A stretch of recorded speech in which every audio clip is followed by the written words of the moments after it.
का जन्मदिन मना रहे हैं।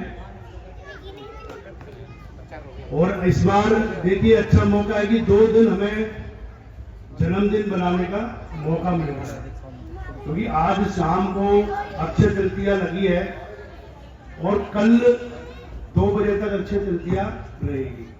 2 दिन हमें मौका भगवान ने दिया है जन्मदिन मनाने का। आपने आयोजन रखा, बहुत अच्छा और सुंदर आयोजन है। भगवान परशुराम जी के बारे में सभी जानते ही हैं, सभी हम ब्राह्मण हैं, बताने की आवश्यकता नहीं है। लेकिन अक्षय तृतीया जो तिथि है, अक्षय तृतीया तिथि के बारे में कम जानते हुए। अक्षय तृतीया एक ऐसी तिथि है जिसका कभी क्षय नहीं होता, और इसको अबूझ सावे के रूप में इसलिए मानते कि इस दिन किया गया कोई भी कार्य, कोई भी पुण्य, वो अक्षय होता है, उसका कभी क्षय नहीं होता। अक्षय तृतीया ऐसी तिथि है, उस दिन त्रेता युग की शुरुआत इस पृथ्वी पर हुई थी। इसी दिन माता गंगा जी का आगमन पृथ्वी पे हुआ था। इसी दिन भगवान बद्रीनाथ के पट खुलते हैं अक्षय तृतीया के दिन। तो भगवान विष्णु जी और लक्ष्मी के दर्शन हर वर्ष अक्षय तृतीया के दिन शुरू होते हैं। आज ही के दिन भगवान शिव ने अन्नपूर्णा माता से अन्न मांगा था, और अन्नपूर्णा माता ने उनको भरपूर अन्न इतना दिया कि कोई भी व्यक्ति भूखा नहीं रहे। इसलिए अन्नपूर्णा माता का भी विशेष पूजन अक्षय तृतीया को होता है। युधिष्ठिर जी को अक्षय पात्र नाम का एक बर्तन भगवान ने दिया था, जिसमें कभी भी खाद्य पदार्थ की कमी नहीं हुई, और वह अक्षय पात्र हमेशा उनका निर्धन गरीब और लोगों को भोजन कराता रहता है। बहुत सारे अवसर हैं जो अक्षय तृतीया की तिथि से जुड़े हुए हैं, इसलिए अक्षय तृतीया को विशेष दिन माना जाता है। और इसी दिन भगवान परशुराम जी ने भगवान विष्णु जी के 6वें अवतार पूर्ण मानव रूप में, पहले अवतार है जो पूर्ण मानव रूप में पृथ्वी पर अवतरित हुए। यह हमें ज्ञान जरूरी है। इससे पहले जो भी अवतार हुए वो अपूर्ण थे, चाहे मत्स्य अवतार हो, चाहे नरसिंह अवतार हो, चाहे वामन अवतार हो, जो भी अवतार हुए वो पूर्ण मानव नहीं थे। पूर्ण मानव के रूप में भगवान राम के रूप में भगवान ने जन्म लिया, और ये पहले राम थे इस पृथ्वी पर। लेकिन भगवान शिव ने जब इनको परशु नाम का शस्त्र दिया, जिसको फरसा अपन बोलते हैं, तो फिर इनका नाम परशुराम पड़ गया। और दूसरे राम भगवान का जन्म आप सब जानते ही हैं। ये हमारे भगवान चिरंजीवी हैं, इनको चिरंजीवी का वरदान है। अब वो आप कहोगे कैसे है चिरंजीवी?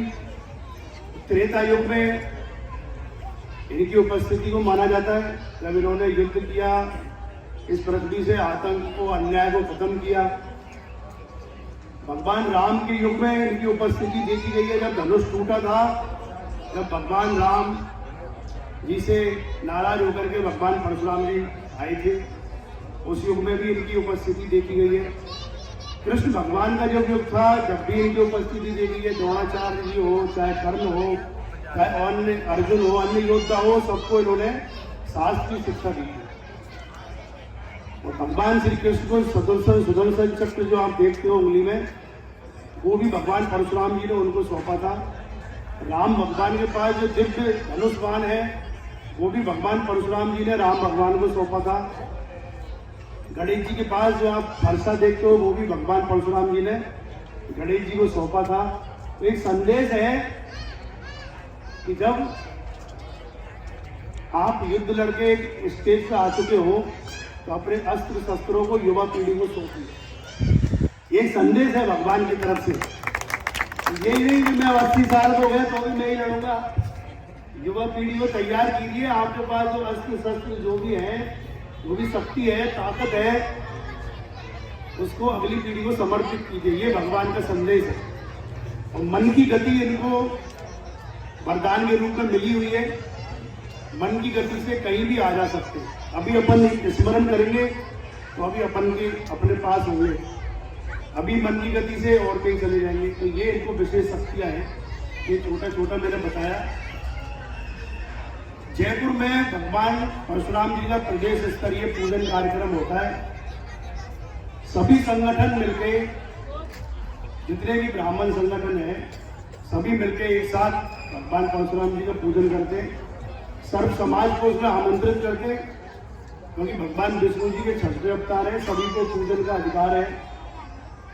इस बार कल बिरला ऑडिटोरियम में 12 बजे से 1 बजे तक भगवान परशुराम जी का विशेष पूजन होगा।